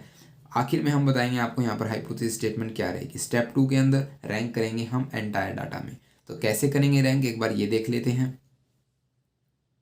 सबसे पहले आप यहाँ पर देखिए, सबसे हमारा छोटा नंबर कौन सा है, 6 है। 6 को हम देंगे फर्स्ट रैंक, यहाँ पर हम ब्लैक पेन से लिख देते हैं इसको, 6 को देंगे फर्स्ट रैंक, ठीक है। उसके बाद देखिए हमारे पास है 7, यहाँ पे ये रहा। कंप्लीट में रैंकिंग करनी है, ऐसा नहीं है कि भी इस रो में पहले करनी है या इस रो में पहले करनी है, सॉरी कॉलम में पहले करनी है, ऐसा नहीं है। कंप्लीट डाटा के अंदर रैंकिंग करनी है। 7 हमारा 2 नंबर पे हो गया। अब देखिए हमारे पास है 8 यहाँ पर 1 है और 2 है, तो अब इनकी कैसे रैंकिंग करेंगे, ये सोचने वाली बात है, समझने वाली बात है। इनकी रैंकिंग करने का तरीका है, 8 हमारे पास 2 हैं, तो 2 हैं तो हम क्या करेंगे, इसके पास जाएगा टर्म जो हमारे पास जाएगी, 1 और 2 हमारी गई है रैंक, तो 3 जाएगी एक 8 के पास और दूसरे 8 के पास जाएगी 4, 3 और 4 जाएगी। इसको ऐड करके 2 से डिवाइड कर देंगे, हमारे पास 7, 2 और 3.5। अब ये हमारे 3.5 इसकी रैंक आ जाएगी, किसकी, 8 की। एक और बात इम्पोर्टेंट इसमें जो आपको याद रखनी होगी, जैसे ही हमने इसको 3.5 दे दी, इसको भी 3.5 दे दी, तो अब है जो ना ही 3 यूज़ करेंगे ना ही 4 यूज़ करेंगे रैंकिंग के अंदर, ठीक है। अब है जो डायरेक्ट हम यूज़ करेंगे 5। अभी देखिए 5 कहाँ पर है रैंकिंग के अंदर। नेक्स्ट देखिए अपने पास 8 के बाद कौन सी है बड़ी टर्म, वो है 9। 8 के बाद आ गई 9, लेकिन 9 यहाँ पर कौन सी है, 1 2, यहाँ पर 3 और यहाँ पर है 4। तो 4 हमारे पास 9 इस जो कॉलम के अंदर, चारों कॉलम के अंदर 4 9 को जो हमारे पास अवेलेबल हैं। तो अब इसका कैसे निकालेंगे, ऐसे ही 4 है तो हमारे पास, अब देखिए 3 और 4 यहाँ पर हमने यूज़ कर लिया है, ठीक है। अब इनके पास क्या जाएगा, 5 जाएगा, 6 जाएगा, 7 जाएगा, 8 जाएगा, 5 6 7 8, ठीक है। इनको करने के बाद आप इसको किससे डिवाइड करेंगे, 4 से। क्या आ जाएगा हमारा अब यहाँ पर, ये देखिए अब जब इनको डिवाइड करेंगे टोटल को इससे 26/4, जो कि 6.5 हमारे पास आ जाएगा। यहाँ पर ये क्या है, नंबर्स जो हम रैंकिंग के अंदर दे रहे हैं। अब हम इनको सभी को ड्रॉप करेंगे, इनको छोड़ देंगे। अब हमें सभी को 6.5 रैंकिंग देनी होगी। कैसे देंगे, देखिए यहाँ पर इसको भी 6.5 देंगे, यहाँ पर इसको भी 6.5 देंगे, इसको भी 6.5 देंगे और यहाँ पर इसको भी 6.5 देंगे। नेक्स्ट हमारे पास 9 के बाद कौन सी टर्म आती है, वो आती है हमारे पास 10। अब देखिए कितने हैं हमारे पास, देखिए अगर ना हो ना तो आप डायरेक्ट सिंपल रैंकिंग देते चले जाइए। यहाँ पर रैंकिंग का ही खेल है, फॉर्मूला तो बिल्कुल आसान है। फॉर्मूला लगाया और आपका जैसे कि आपने फॉर्मूला पीछे भी देखा था, ठीक है, तो उसमें तो सिर्फ वैल्यूज़ पुट करनी है। तो अभी यहाँ पर देखिए 10, यहाँ पर 1 ये रहा, 2 ये रहा, 10 हमारे पास 2 है। तो ऐसे ही हम यहाँ पर 10 का निकालेंगे। 10 के पास अब कौन सी जाएगी, 9 और 10 डिवाइड बाई 2, 19/2, 9.5। तो अब इसकी रैंकिंग क्या रहेगी, हमारे पास जो रैंक नंबर 9.5 रहेगा। यहाँ पर भी इसको 9.5 देंगे और 10 कहाँ पर था दूसरा, यहाँ पर इसको 9.5 देंगे। अब यहाँ पर एक कंप्लीट हो गया हमारा कॉलम, ठीक है। अब उसके बाद कौन सी टर्म आती है हमारे पास, 11 है। 11 1 है, 2 है, 3 और यहाँ पर हो गया 4, ठीक है। 4 हमारे पास 11 हैं। कैसे अभी हम इसको करेंगे, देखिए 4 को हमारे पास 9 और 10 चला गया ना, तो अभी हम यहाँ पर क्या करेंगे, 11 12 13 और 14 डिवाइड बाय 4। जितने हमारे पास अवेलेबल होंगे नंबर के अंदर, जैसे हमारे पास 4 11 अवेलेबल हैं, तो उनसे ही डिवाइड करेंगे ऊपर जो उनकी रैंकिंग को जो ऐड करके। ये आपको ध्यान रखना है रैंकिंग करते दौरान। तो अब इसकी क्या आ जाएगी हमारे पास, 12.5, यहाँ पर 12.5, दूसरा भी कंप्लीट हो गया, 12.5 12.5 और यहाँ पर भी 12.5, ठीक है, हो गया कंप्लीट। अब 11 के बाद क्या दिख रहा है आप सभी को बताइए हमें, 12 12 12, ये तो 2 कंप्लीट हो गए हैं यहाँ पर, ये वाले 2।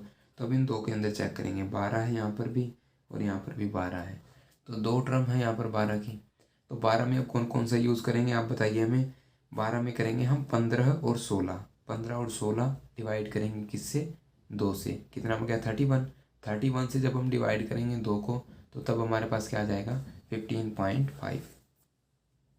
तो यहाँ पर हम लिख देंगे 15.5, 15.5, ओके। उसके बाद आता है हमारे पास 13 हमारे पास 13 भी 2 हैं।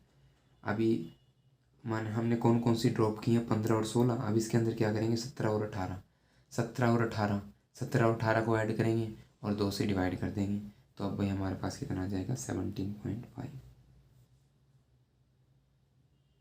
अब बच गई 14 को भी ऐसे ही करेंगे भाई, 14 भी अब हमने कौन कौन सी यूज़ करी थी, 15 16 17 18 19 और 20। अब 19 और 20 को यूज़ करेंगे, 14 को 19 और 20 को ऐड करके 2 से डिवाइड कर देंगे, 19.5 इसकी रैंक आ जाएगी, 5 इसकी रैंक आ जाएगी। तो ऐसे आप लोगों ने जो रैंक करना है, अब हम इसको क्या कर देंगे, ऐड कर देंगे। यहाँ पर summation R1, summation R2, summation R3 summation R. Add का ही खेल है हमारा, रैंक निकालने का है। इसमें ही टाइम कंज्यूम होगा, अगर एग्ज़ाम के अंदर क्वेश्चन आ जाते तो इसमें ही टाइम कंज्यूम होगा। अदरवाइज़ आप है जो 2-3 बार प्रैक्टिस कर लीजिए, आपको वो भी टाइम कंज्यूम नहीं होगा, आपको डायरेक्ट है जो हिंट मिलने लग जाएगा कैसे कौन सा चीज़ कैसे करना है। अब हम इसको ऐड कर देते हैं एक बार। कैलकुलेटर का यूज़ करके आप इनको जो ऐड कर सकते हैं, और हमने जो ऐड कर ली है। अब इसका जो सम क्या आ जाएगा 71.5। यहाँ पर इसका R2 का आ जाएगा 33, R3 का आ जाएगा 77.5 और यहाँ पर इसका आ जाएगा 28। तो ये आ गया इसका सम। अब हम चलते हैं फॉर्मूला पर।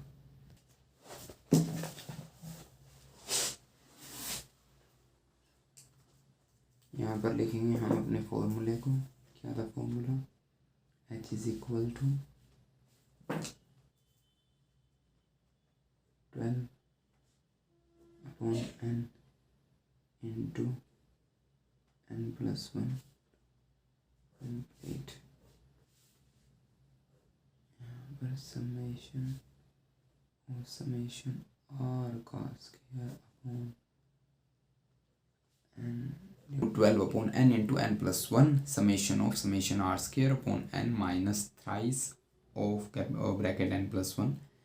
n की जगह हम कैपिटल N की जगह 20 रख देंगे, बिकॉज हर एक सैंपल के अंदर हमारे एक ग्रुप के अंदर है जो हमारे पास 5 एलिमेंट्स हैं, 5 जो आप केसेस लगा लीजिए और उनको 5 गुना 4 तो 5 का 20, हमारे पास 20 कैपिटल N की वैल्यू आ जाएगा। स्मॉल n की वैल्यू इंडिविजुअल ग्रुप के अंदर हमारे पास 5 एलिमेंट्स हैं और समेशन r को आप एक्सपेंड करके लिखे, बिकॉज हमारे पास यहाँ पर 4 ग्रुप्स है तो हम सभी को अलग अलग सम करेंगे। ठीक है, तो ऐसे आपने वैल्यूज़ पुट करनी है। कैलकुलेशन आपकी है, कैलकुलेशन ही अगर आप गलत करोगे तो अब हम कुछ नहीं कर सकते। तो ये थी हमारी वैल्यूज़, आ गई हमारी h इज इक्वल टू 11.23। अब हमारा लास्ट स्टेप जो रहता है वो स्टेप 4 है, जिसके अंदर हमें जो p की वैल्यू निकालेंगे। स्टेप 4 आप लिख सकते हैं p की वैल्यू किसकी हेल्प से? काई स्क्वायर टेबल से। जो काई स्क्वायर की जो टेबल है उससे, या फिर हम h टेबल, इन दोनों में से एक का यूज़ करेंगे। अब हमारे सैम्पल साइज़ जो बड़ा है, नंबर ऑफ़ सैंपल हमारे पास ज़्यादा है तो हम काई स्क्वायर का यूज़ करें, कम होता है तो हम एच टेबल का यूज़ करते हैं। देखिए, तो काई स्क्वायर टेबल का यूज़ करने से पहले हमें डिग्री ऑफ फ्रीडम निकालना होगा। डिग्री ऑफ फ्रीडम यहाँ पर कैसे निकलेगा? k-1। यहाँ पर क्या होगा? हमारे पास नंबर ऑफ सैंपल्स कितने थे? वो है 4 minus 1 which is equal to 3 degree of freedom हो गया हमारे पास। अब हम इसकी जो वैल्यूज़ निकालेंगे काई स्क्वायर टेबल की मदद से। देखिए, हम आपको स्क्रीन पर दिखाने की कोशिश करते हैं काई स्क्वायर टेबल को। काई स्क्वायर टेबल के अंदर 3 डिग्री ऑफ फ्रीडम पर 0.05 पर वैल्यूज़ आ जाती है इसकी 7.81 और यहाँ पर 0.01 पर इसकी वैल्यू आती है हमारे पास 11.34। तो 7.81 पर हमारी क्या हो जाएगी? नल हाइपोथेसिस रिजेक्ट हो जाएगी और जो 11.34 पर है हमारी नल हाइपोथेसिस एक्सेप्ट हो जाएगी। तो ये था हमारा क्रूशियल वैल्यूज का टेस्ट। अब हम बात करते हैं मैन विटने यू टेस्ट की, जो न्यूमेरिकल एग्जाम्पल की। मैन विटने के अंदर हम कौन सा एग्जाम्पल यूज़ करेंगे? देखिए,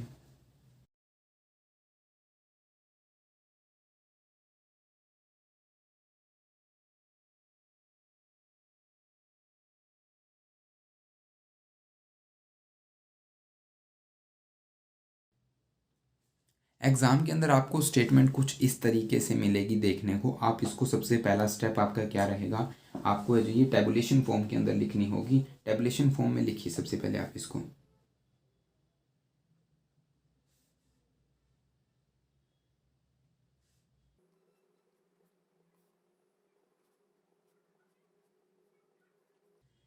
तो ये हमने इसको टेबुलेशन फॉर्म के अंदर लिख दिया है। सबसे पहले वही स्टेप है, हमने यहाँ पर है जो हमारी हाइपोथेसिस राइट डाउन करनी है H0 और H1 कि H0 में नल हाइपोथेसिस मैं कह रहा था आपको, मैं बताऊंगा। तो उसके अंदर हम क्या कहेंगे H0 के अंदर कि भी देयर इज़ नो रिलेशनशिप, या फिर हम बोल सकते हैं there is no significant difference between जो आपकी स्टेटमेंट दे रखी होगी। और अल्टरनेटिव हाइपोथेसिस के अंदर हम क्या कहेंगे? There is significant difference exist. तो ये आप खुद ही लिखिएगा, मैं सिर्फ यहाँ पर स्टेप्स आपको बताने वाला हूँ। ग्रुप 1 ग्रुप 2 आपको सबसे पहले टेबुलेशन फॉर्म के अंदर लिखना है, फिर आप यहाँ पर इसको R1 से रिप्रेजेंट करेंगे, जहाँ पर हम इसको R1 यहाँ पर हम बोलेंगे, इसको रैंकिंग देना शुरू करेंगे। रैंकिंग देने का प्रोसीजर सेम जैसे कि अब हमने क्रुशियल वैल्यूज टेस्ट के अंदर किया था, ऐसे ही हम इसके अंदर रैंकिंग देंगे। सबसे पहले आपको कौन सा दिख रहा है नंबर, यहाँ पर 12 दिख रहा है मेरे को यहाँ पर। सबसे पहले हमारा छोटा नंबर है वो 12 है, तो इसको 1 नंबर दे देंगे। उसके बाद आप यहाँ पर देखिए 15 है, 15 को 2 दे देंगे। 2 के बाद है हमारे पास यहाँ पर 17 है हमारे पास, 17 यहाँ पर 1 है और यहाँ पर 2 है। नोट कर लीजिए, ये चीज़ें थोड़ा ध्यान रखनी है। यहाँ पर अगर मिस्टेक कर दिया आपने तो कोई भी आपके जो सम को ठीक नहीं कर सकता। मैन विटनेस कीजिए, एग्ज़ाम के अंदर 100% लगभग आपको देखने को मिलेगा, और आप वहाँ पर एग्ज़ाम में कीजिए और आंसर को वेरीफाई कर लीजिएगा। तो 17 है, तो 17 वही हमारा जो ट्रिक जो अब हम करते हैं, इसको 2 1 और 2 चला गया है, तो अब हम यहाँ पर क्या लिखेंगे इसके अंदर रैंकिंग के अंदर 3 और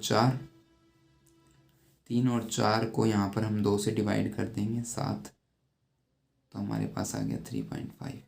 तो देखिए हम यहाँ पर 3.5 दोनों को देंगे, ऐसा नहीं है कि भी एक को 3 और 4 को ही दे, एक नहीं, 3.5 ये आपने बस नोट रखना है। अभी 3 भी गया और 4 भी गया, अब डायरेक्ट 5 से शुरू होगी रैंकिंग, ठीक है। मैं बार बार इन्हीं चीज़ों पर एम्फेसाइज कर रहा हूँ, फोकस कर रहा हूँ कि आपको जो यहाँ पर इन चीज़ों पर गलती बिल्कुल नहीं करनी है।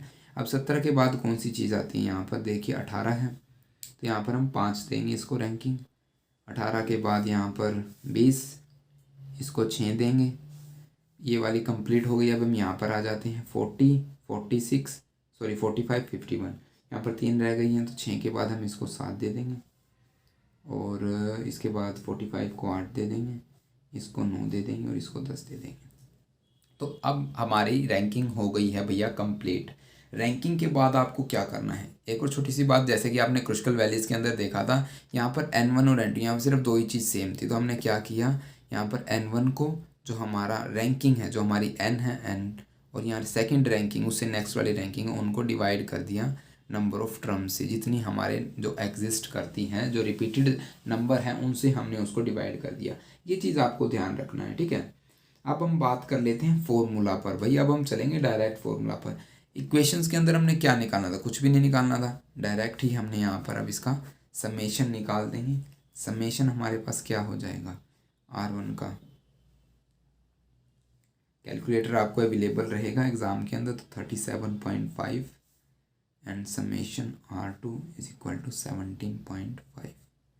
ये हमने निकाल दिया है समेशन ऑफ R1 और R2। अब हम चलते हैं फॉर्मूला पर। फॉर्मूला क्या रहेगा, देखिए फॉर्मूला हमने पहले भी बताया, डायरेक्ट U1 U2 की वैल्यू निकालते हैं, ठीक है। तो U1 क्या होगा हमारे पास, N1 N2 plus N1 into N1 plus 1 upon 2 minus summation of R1, ठीक है। यहाँ पर U2 भी साथ में लिख लेते हैं, U2 is equal to N1 N2 plus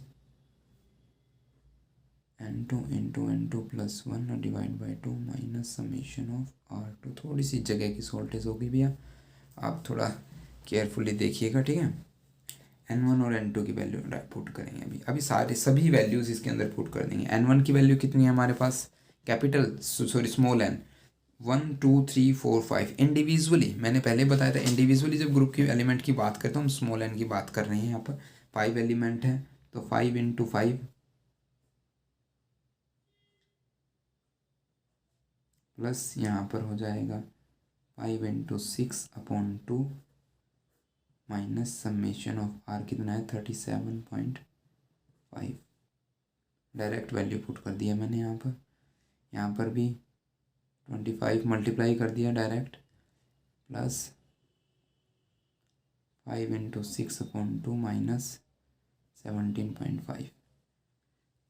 तो ये आ गया हमारे पास, ठीक है। अब हम इनको सोल्व कर लेते हैं, यहाँ पर 25 आ जाएगा, 6 पंजा 30 और डिवाइड करते हैं हम यहाँ पर 15 माइनस 37.5, और यहाँ पर कुछ ये अंदाज है हमारा 25 प्लस 15 और यहाँ पर -17.5 ब्रैकेट में बंद कर दीजिएगा। ठीक है, हमने इसको सोल्व किया, ये कितना आ जाएगा यहाँ पर 2.5 और यहाँ पर ये कितना आ जाएगा 22.5। u2 की वैल्यू, u1 की वैल्यू, ये आ गई भैया हमारी वैल्यूज़। अभी हमने क्या करना है, देखो हमने क्या करना है, अभी हमने यहाँ पर पीछे कहा था इनको वेरीफाई करेंगे। कैसे? ऐसे u1 + u2 = n1 × n2। अभी n1 × n2 क्या है हमारे पास, ये देखिए n1 5, n2 5, n1 n2 मैं आपको दिखा देता हूँ कम्प्लीटली। u1 + u2 ऐसा ही कुछ है ना, u1 + u2, ठीक है ना, हमने लिखा है यहाँ पर। तो u1 u2 क्या है 2.5 + 22.5 क्या हो गया, देखिए अब इनको ऐड करके क्या निकलता है। यहाँ पर आ जाता है 25 = 2.5 0 5 and 2 25। तो यहाँ से क्या मिलता है हमें, हमारी जो सक्सेस हमें अचीव हो गई है, हमारा आंसर ठीक है। ठीक है, ये तो हो गया हमारी कैलकुलेशन, ठीक है, इससे क्या पता चला हमारी कैलकुलेशन ठीक है। लेकिन जो आगे क्या स्टेप रहेगा हमारे पास, u1 की वैल्यू ये और u2 की वैल्यू ये। तो एक चीज़ आपको ध्यान रखनी है, मैन विटने यू टेस्ट के अंदर हमेशा स्मॉल वैल्यू को कंसीडर करेंगे हम। ठीक है, हमेशा स्मॉल वैल्यू को कंसीडर करेंगे। तो हमारी u की वैल्यू 2.5 को ही यहाँ पर हम सेलेक्ट करेंगे, ये हमारी वैल्यू सेलेक्ट हो जाएगी। ठीक है, अभी क्या रहेगा, जो आपकी p की वैल्यू है उससे आप निकालेंगे, क्या निकालेंगे, यदि हमारी u की जो कैलकुलेटेड वैल्यू है वो ग्रेटर देन है किससे, क्रिटिकल वैल्यू से, तो हमारी h0 क्या हो जाएगी, एक्सेप्ट हो जाएगी। ठीक है, ये आपका था सम। लेकिन एक चीज़ कौन सी याद रखनी है आपने, अगर कंसोर जो कैसे वेरीफाई करना है, एक चीज़ और रह गई यहाँ पर, जो हमने समेशन r1 + समेशन r2 किसके बराबर बताया था, समेशन r1 + समेशन r2 बताया था n × n+1, n × n+1। तो यहाँ पर अब n क्या है, n है टोटल नंबर ऑफ एलिमेंट जो कि दोनों ग्रुप के अंदर एग्जिस्ट करते हैं। जब मैंने यहाँ पर बताया था n × n+1 / 2, इसको कैसे वेरीफाई करेंगे भाई, यहाँ पर जो n कंसीडर किया जाएगा वो टोटल नंबर, आप इसको यूँ भी लिख सकते हैं भाई कैपिटल N, कि आप टोटल नंबर ऑफ एलिमेंट्स यहाँ पर। ठीक है, ऐसे आपको याद रहेगा, वहाँ पर आप ठीक कर लीजिएगा पीछे। तो यहाँ पर समेशन r1 क्या आया था 37.5 और r2 17.5। ठीक है, और नेक्स्ट हमारा कैपिटल N कितना बन जाएगा 10, क्यों, दोनों एक ग्रुप के अंदर 5 एलिमेंट थे, दूसरे के अंदर भी 5 रहेंगे, तो यहाँ पर 11 / 2 क्या आ गया हमारे पास, यहाँ पर 55, 5 से डिवाइड कर देंगे ना इसको, और यहाँ पर ये कितना आ गया 5 और 5 0, और ये बन गया हमारे पास 55। यहाँ से भी आपको क्या पता चला है, हमारी रैंकिंग बिल्कुल सही है।